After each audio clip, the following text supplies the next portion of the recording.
E-PG पाठशालायां भवतां भवतीनां च स्वागतमस्ति। मम नाम रामराज उपाध्यायः। श्री लाल बहादुर शास्त्री राष्ट्रीय संस्कृत विद्यापीठे पौरोहित्य विभागे उपाचार्योऽस्मि। इदानीं सामवेदस्य तृतीयपाठस्य अवलम्बनं कृत्वा अत्र पौमानकाण्डस्य द्वितीयादशत्याः वर्णनम् अत्र भविष्यति। अस्मिन् वर्णने सामवेदस्य आग्नेयपर्वणः परिचयः आदौ प्रस्तावना अहं प्रस्तौमि। यजुर्वेदभाष्ये प्राप्यते तत्रादौ ब्रह्मपरम्परया प्राप्तं वेदं मन्दमतीन् मनुष्यान् विचिन्त्य तत्कृपया चतुर्धा व्यस्य ऋक्यजुःसामाथर्वाख्यान् चतुरो वेदान् फैलवैशम्पायन् जैमिनी सुमन्तुभ्यः क्रमात् उपदिदेश इत्यनेन प्रकल्पेन एवं विनिश्चितो भवति। ऋग्वेदः, यजुर्वेदः, सामवेदः, अथर्ववेदश्च एते चत्वारो वेदाः भवन्ति। परञ्च त्रयः वेदाः सन्ति इत्यपि प्राप्यते। गद्य पद्य गीत्यात्मकादीनि सन्ति अस्य विभाजनस्य आधारः। पद्यात्मकः अस्ति ऋग्वेदः, गद्यात्मकः अस्ति यजुर्वेदः, गीत्यात्मकः अस्ति सामवेदः। यजुर्वेदे यज्ञादि क्रियाकलापानां प्रतिपादनार्थम् आवश्यकाः ये मन्त्राः सन्ति ते सर्वे संगृहीताः विद्यन्ते। यजनं यज्ञः इति त्रिविधः आचार्याः वदन्ति, यथा देवपूजनं, दानं, संगतिकरणं च। यत्र देवानां पूजनं भवति तत्र यज्ञस्य प्रथमः प्रकल्पः अस्ति, यस्य नाम अस्ति पूजनं। द्वितीयः प्रकल्पः अस्ति दानम्। अस्मिन् पात्रम् उद्दिश्य द्रव्यस्य त्यागं क्रियते। परस्वत्वोत्पत्तो द्रव्यस्य त्यागो दानम् इति दानमयूखे प्रतिपादितोऽस्ति। अग्रे संगतिकरणम् अस्ति। यजनं धर्मदेशजात मर्यादा रक्षणाय महान्तो विद्वांसः जनानाम् एकत्रीकरणं संगतिकरणम् अस्ति। अर्थात् यज्ञादीनां सम्पादनाय देवानां पूजनं, दानं, संगतिकरणम् इमानि सर्वाणि आवश्यकानि सन्ति। अत्र सामवेदे गीत्यात्मकाः मन्त्राः सन्ति। सामवेदस्य ऋत्विजः नाम उद्गाता अस्ति। उद्गाता मन्त्राणां गायनं करोति। मन्त्राणां गायनेन देवाः प्रसीदन्ति। अत्र वक्तुं शक्नुवन्ति भवन्तः, देवानाम् अत्र का आवश्यकता। परञ्च अस्माकं मतम् अस्ति भूमिः, जलम्, अग्निः, वायुः, आकाशञ्च एतेषां विना न केवलं मनुष्याणाम् अपितु सर्वेषां प्राणिनां येषाम् उपस्थितिः पृथिव्योपरि वर्तन्ते तेषां जीवनं सम्भावितं नास्ति। एतावता एतेषां पंचतत्वानाम् आवश्यकता अस्ति। एतेषां पंचतत्वानां निर्माणं मनुष्यः कर्तुं शक्नोति। वर्तमाने तु कृत्रिम रूपेण उपायः करोति, परञ्च सम्यक्तया देवानां प्रसादादेव एतेषां सर्वेषां साधनानाम् उपलब्धिः अस्माकं पार्श्वे वर्तते। तर्हि आवश्यकम् अस्ति देवानां कृते अस्माकं किञ्चित् कर्तव्यं भवेत्। तर्हि कर्तव्यं किमस्ति? यज्ञादि कर्म करणीयः। गीतायां लिखितमस्ति परस्परं भावयन्तः श्रेयं परम् अवाप्स्यथः। वेदस्य मन्त्रः अस्ति देहि मे ददामि ते। परस्परः भावयन्तो भूत्वा एव सर्वाणि कार्याणि सम्पाद्यन्ते। अतः उद्गाता येन प्रकारेण साममन्त्राणां गायनं करोति तेन देवाः झटिति प्रसन्नाः भवन्ति।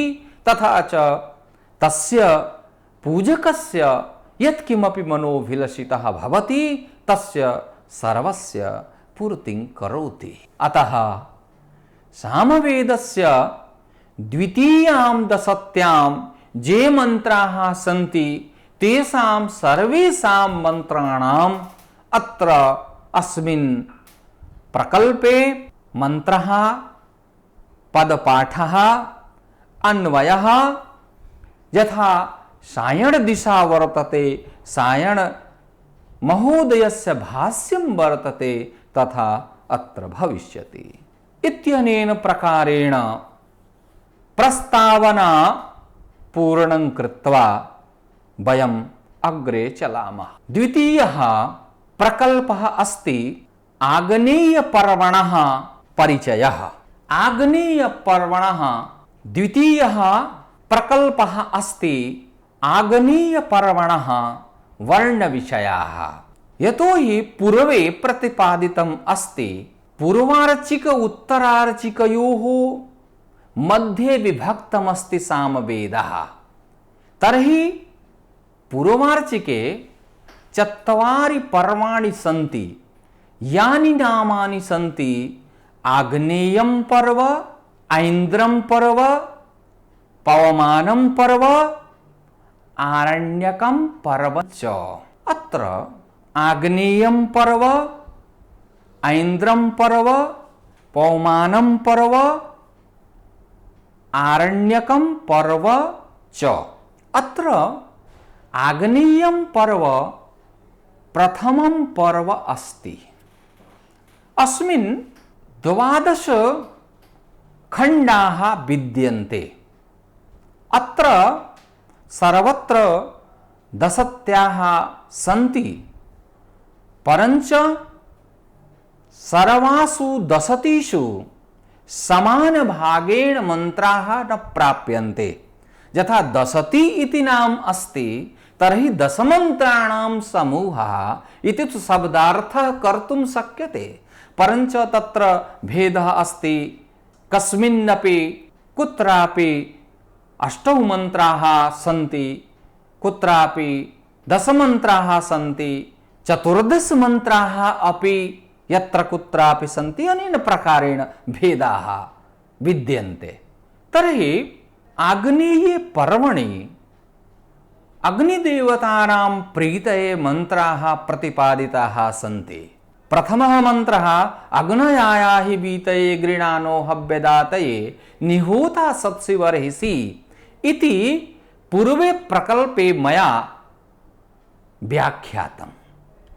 इदानीम् अहम् अस्ति कि यथा वयं यत्किमपि देवानां कृते स्वाहा कुर्मः, देवानां कृते समर्पणं कुर्मः, तेन देवाः प्रसन्नाः भवन्ति।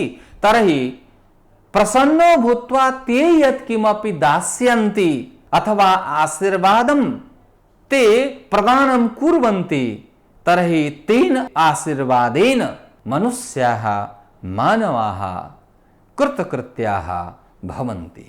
अनेन प्रकारेण देवीभिर्मानुषे जने। अस्मिन् पर्वणि 14 अग्रे चलामः। सामवेदस्य ऐन्द्रपर्वणः वर्णविषयाः अस्मिन् प्रकल्पे भविष्यन्ति।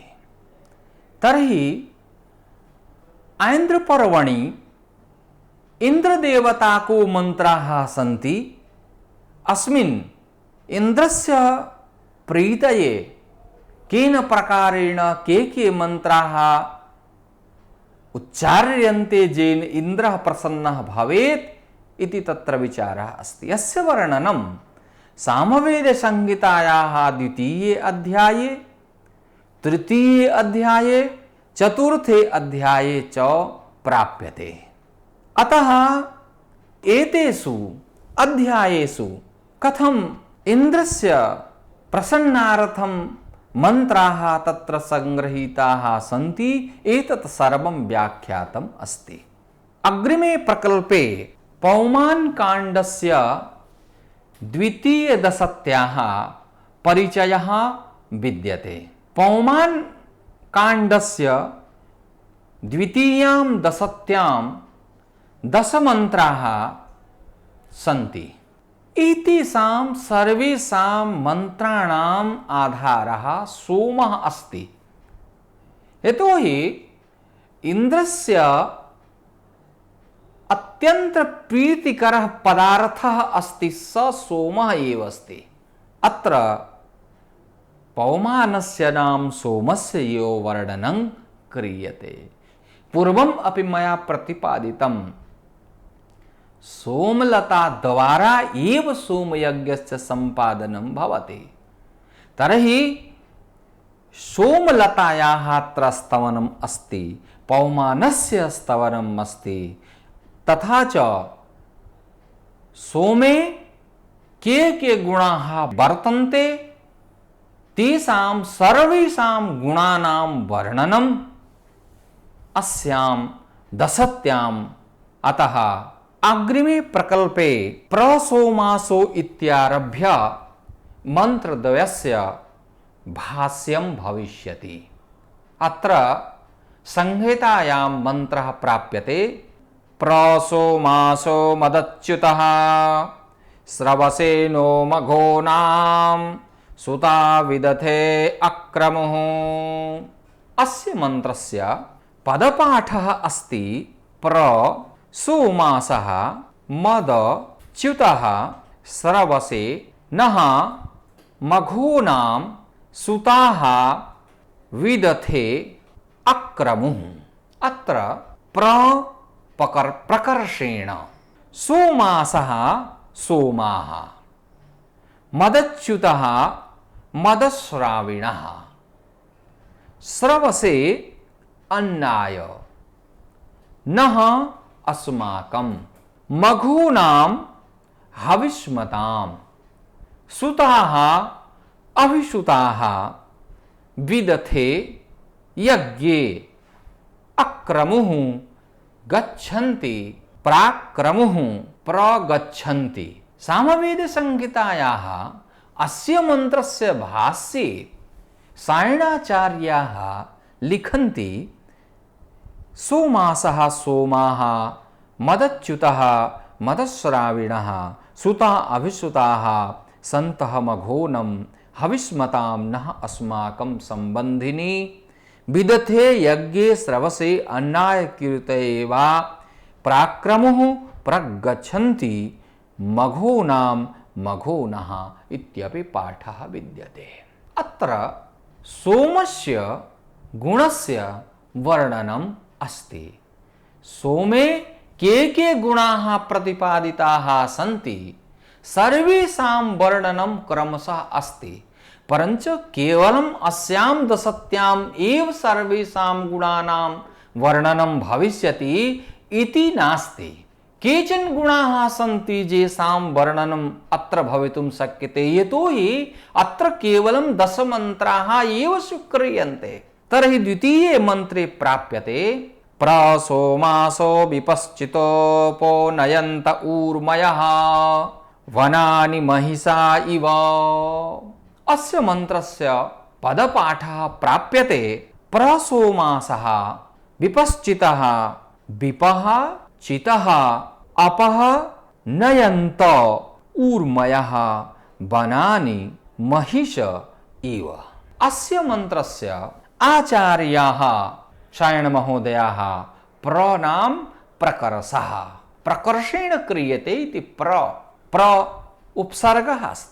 प्राप्सम् इत्यादि भवन्तः जानन्ति। सोमरसः सोमाः विपश्चितः मेधाविनः नयन्तः पात्राणि प्रतिगच्छन्ति अपः जलम् ऊर्मयः तरङ्गादयः वनानि वनेषु महिषा प्रवृद्धा मृगा इव इवनां सदृशः।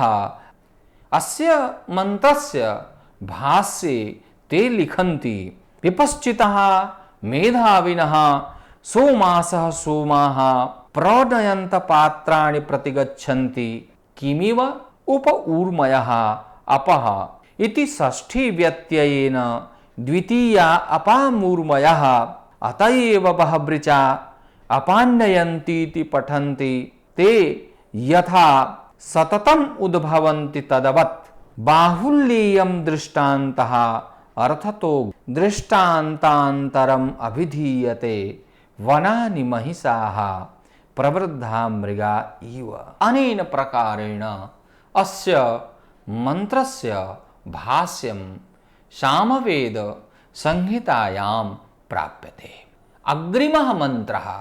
अग्रिमः मंत्रः अर्थात् पौमानकाण्डस्य द्वितीयादशत्याः तृतीयः मंत्रः इत्थं प्राप्यते। पवस्वेन्दो वृषासुतः कृधि नो यशसे जने विश्वा अपदिशो जहि। षष्ठः प्रकल्पः अस्ति पवस्वेन्दो इत्यारभ्य मंत्रद्वयस्य भाष्यम् इत्यस्य भाष्यम् अत्र उच्यते। अत्र मंत्रः अस्ति पवस्वेन्दो वृषासुतः कृधि नो अयसे जने विश्वा अपदिशो जहि। तर्हि अत्र पदपाठः विद्यते। पवस्व इन्दो वृषा सुतः कृधो नः यशसः जने विश्वा अप द्विषः जहि। अस्य मंत्रस्य पवस्व अर्थात् क्षर शब्द अस्ति। पवस्वनां क्षर इन्दो सोमः वृषा मनोरथानां पूरयन् सतु अभिषुतः कृधिं कुरु नौ अस्माकं यशसः यशस्विनः जनः विश्वाः सर्वे अपः जलं द्विषः शत्रून् जहि मारय इति अत्र भाष्यं कुर्वन्ति आचार्याः। हे इन्दो सोम सुतः अभिषुतः वृषासेक्ता त्वं पवस्य धारयाक्षर जने जनपदेषु नः अस्मान् यशसः यशस्विनः कृधिं कुरु विश्वा सर्वान् द्विषः द्वेष्टॄन् शत्रून् जहि मारय।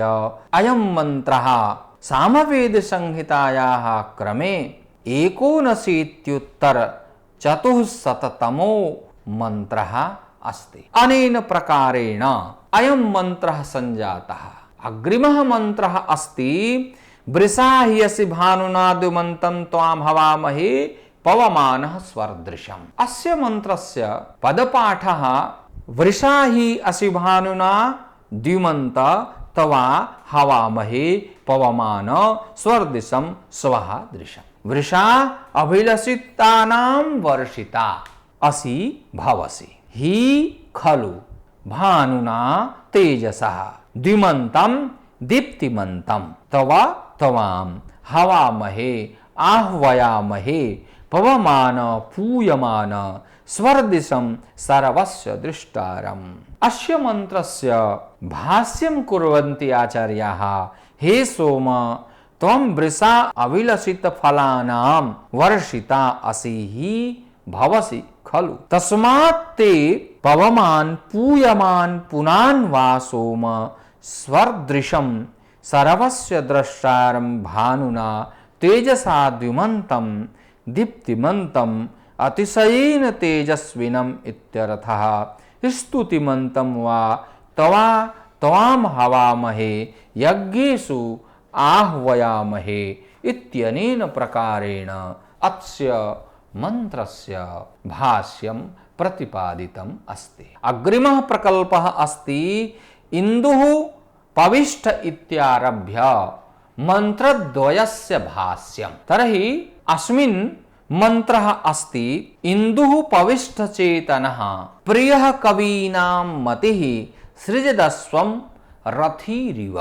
अस्य मन्त्रस्य पदपाठः इन्दुः पविष्ठः चेतनः प्रियः कवीनां मतिः सृजत अश्वं रथि इव। इन्दुः सोमः चेतनः प्रज्ञापकः प्रियः देवानां प्रीतिकरः पविष्ठः पवते कवीनां क्रान्तकर्मणां मतिः स्तुतिः सृजत धारयति अश्वं हयं रथिरिव रथीव ऊर्मिम्। अस्य भाष्यं कुर्वन्ति आचार्याः सायणमहोदयाः।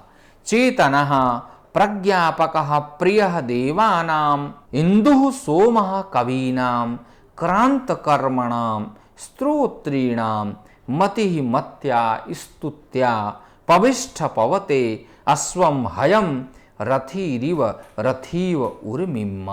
अनेन प्रकारेण अस्य भाष्यम् अस्ति। अग्रिमः मन्त्रः अस्ति असृक्षत प्रवाजिनो गव्या सोमासो अश्वया शुक्रासो वीरयाशवः।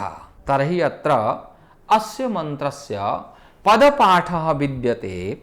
असृक्षत प्रवाजिनः गव्या सोमासः अश्वया शुक्रासः वीरया आशवः। असृक्षत अर्थात असृजत, प्र अर्थात प्रकर्षेण, वाजिनः बलवन्तः, गव्या गवेक्षया, सोमासः सोमः, अश्वया अश्वेक्षया, शुक्रासः वीर्ययुक्तः, वीरया वीरेक्षया, आशव शीघ्रम्। तत्र वाजिनः बलवन्तः, आशवः वेगवन्तश्च सोमासः, सोमाः गव्या गवेक्षया, अश्वया अश्वेक्षया, वीरया वीरेक्षया च प्रासृक्षत ऋत्विग्भिः प्रकर्षेण सृज्यन्ते। अनेन प्रकारेण आचार्य सायणमहोदयाः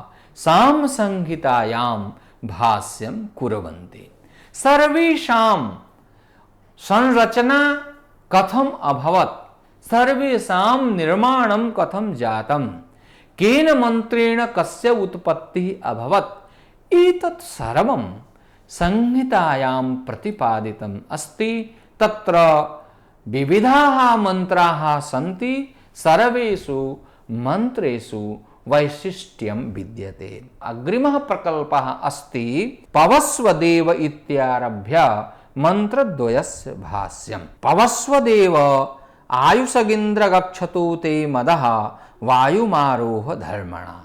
अत्र पदपाठः अस्ति पवस्व देवः आयुषक इन्द्रं गच्छतु ते मदः वायुम् आरोह धर्मणा। पवमानः सोमः अजीजनत् अजनयत् दिवः द्विलोकस्य चित्रं विचित्रं नः अस्माकं तन्यतुं विस्तर्तुं वज्रवत् ज्योतिः तेजः वैश्वानरः वैश्वानराख्यः बृहत् अर्थात महत्। अस्य मन्त्रस्य भाष्यं विद्यते पवमानः सोमः बृहत् महत् वैश्वानरं वैश्वानराख्यं ज्योतिः तेजः दिवः दुलोकस्य चित्रं विचित्रं तन्यतुं न असनिमिव अजीजनत् अजनयत् इति भाष्यं प्राप्यते सामवेद संहितायाम्। अग्रिमः प्रकल्पः अस्ति परिस्वानासा इत्यारभ्य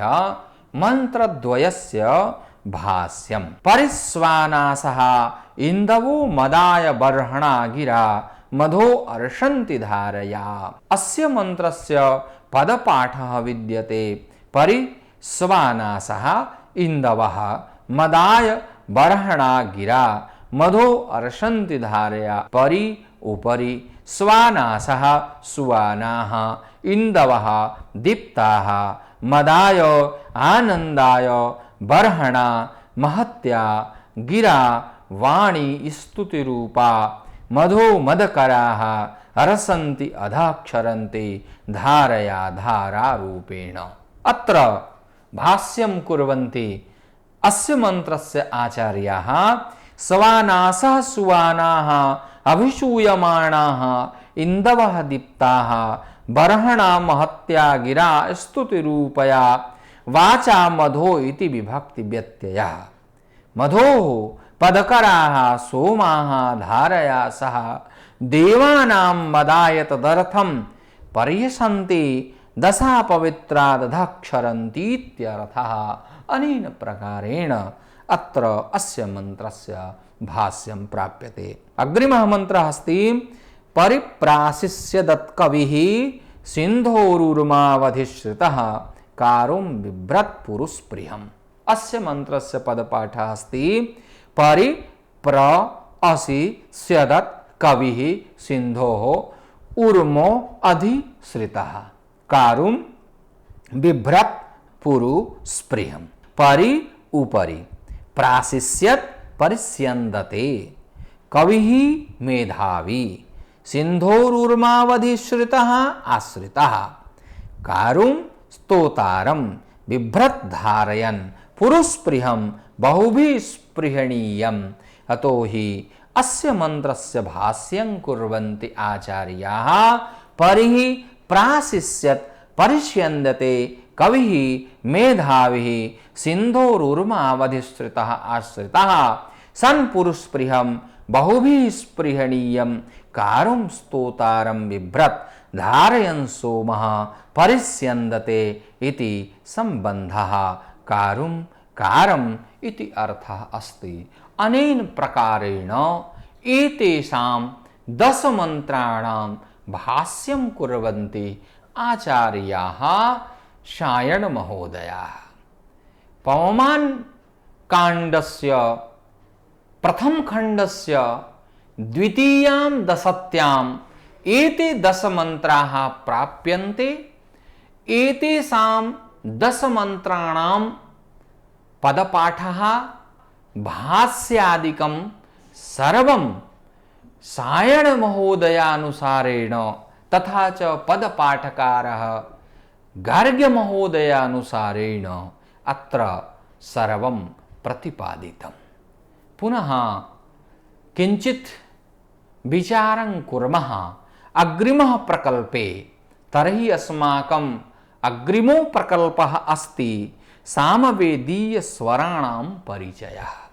सामवेदे उदात्तस्य कृते एकम् अंकं दीयते। अत्र अंके स्वराणां प्रदर्शनं भवति। स्वरितस्य कृते द्विसंख्याकम् अंकं दीयते। अनुदातस्य कृते त्रिसंख्याकम् अंकं दीयते। अत्र एकः मन्त्रः अस्ति आते वत्सा मनो यमत्परमाचित् सदस्थात् अग्ने तमां कामये गिरा। अत्र उच्चार्यते स्वरानुसारेण अन्तिमोदात्त अस्ति गिरा मध्ये रा। तर्हि अत्र उदात्तस्य कृते एकम् अंकं दीयते उदात्तस्योपरि। तेन नियमेन गिरा इत्यस्मिन् रा उपरि एकम् अंकं भविष्यति। परञ्च सामवेद संहितायाम् अस्मिन् मन्त्रे अन्तिमोदात्त स्वर कारणात् रा उपरि अंकद्वयस्य निर्देशः प्राप्यते। अर्थात् अत्र दिवे र अपि निर्देशः भवति। विशिष्टो अयं संकेतः यदा एककालावच्छेदेन उदात्तद्वयस्य प्रयोगो क्रियते तथा प्रथमोदात्तोपरि एकांकः तथा द्वितीयोदात्तस्तु चिह्नरहितो भवति। एवमेव तदनन्तरं स्वरितोपरि अंकद्वयस्य वर्णनं कृत्वा र इत्यस्य प्रयोजनं क्रियते। अनेन प्रकारेण दिवे उ अनेन प्रकारेण तत्र सामवेदे स्वराः निर्दिष्टाः सन्ति। एकः द्वे त्रीणि इत्यादिकं सर्वं भवति। यथा एकः मन्त्रः सामवेदस्य अहं गानपूर्वकम् अत्र श्रावयामि। नमस्तौ होगनायि ओजसायै गृणानो हव्यदातये निहोता सत्सि बर्हिषि। अनेन प्रकारेण मंत्राणां प्रयोगः क्रियते, स्वराणां प्रदर्शनं क्रियते। अत्र सर्वत्र स्वराणां प्रदर्शनं भवति। अत्र सर्वत्र अङ्गुल्योपरि संकेताङ्कस्य निर्देशः भवति। तथा यत्र ऋकारः अस्ति तस्य कृते वामहस्तस्य प्रयोगः भवति, अन्यस्य कृते दक्षिणहस्तस्य प्रयोगः भवति। साम संहितायां ये मंत्राः प्राप्यन्ते ते तु संहितावत् पठ्यन्ते, परञ्च गान पद्धतौ ये मंत्राः प्राप्यन्ते तेषां सर्वेषां गानपूर्वकं वाचनं क्रियते। अतः सामवेदस्य स्वराणां विचारपूर्वकं सामवेदीय मंत्राणां प्रयोगः वस्तुतः तस्य मंत्रस्य यत्किमपि निर्धारितम् उद्देश्यम् अस्ति तत्सर्वं प्रददाति। एतावता सामवेदी जनानां कृते एषः निर्देशः अस्ति। तस्य कृते अयं शरीरः वीणा अस्ति। वीणावत् शरीरस्य वादनं क्रियते। तथा च अङ्गुल्योपरि यथा स्वराणां निर्देशः क्रियते तर्हि तानानि सन्ति। सप्तस्वरा त्रयोग्रामाः मूर्छनास्त्वेकविंशति ताना 49 इत्येतत् स्वरमण्डलम् इति लिखितम् अस्ति। अतः एतेषां सर्वेषां विचारपूर्वकं नारदीय शिक्षायाम् इतोपि अधिकं वर्णनम् अस्ति। सर्वेषाम् अत्र वर्णनं न भवितुं शक्नोति, यतोहि नियतकालः विद्यते। नारदीय शिक्षायां सामगान विषये विविधाः नियमाः प्रतिपादिताः सन्ति। सामवेदीय मंत्राणां गानार्थं, संहितायाः मंत्राणां पठनार्थं, स्वराणां प्रदर्शनार्थं, अवलोकनार्थं च।